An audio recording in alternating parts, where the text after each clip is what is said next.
ভালো করে কাম কর ওই টমেরা তুলই ভালো তুলো হইতেছে না ভালো করে তুলই কন্ট্রাক্টর সাহেব আপনি 8-9 বছর ধরে কাম করতেছে আমি বেতন দিন নাকি? তোরা আজকে কাম করতে থাক আজকে মালিকের লোক বুঝাও না করবো আমি আজকে থেকে এই ঘরে বাড়ি ঘরে কাম দিছি কি যে কন্ট্রাক্টরের কাছে কাম দিছি বাড়ি ঘরে কাম হইতাছে না আমার। মাজন সাহেব দুইটা কথা আছিল আমার। আচ্ছা তোমাদের একটা কথা আছে না, আসো ওই জায়গায় যাইবই। তোমাদের কি সমস্যা? আমাদের বাড়ি ঘরে কাম আটকেছে, কি তোমাদের কি সমস্যা? ভাই আমার বর্ষা হিসেবে কাম নিলে চলবে না, আমার দিন চুক্তি কাম দেওয়ার লাগবো ভাই। দিলাম, তাহলে বাসা থেকে আমি টাকা নিয়ে আসি।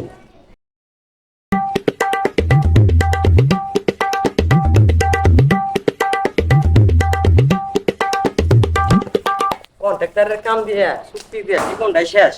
কি যে কাম দিছি, কন্ট্রাক্টর সাহেব। হ্যাঁ ভাই বলেন।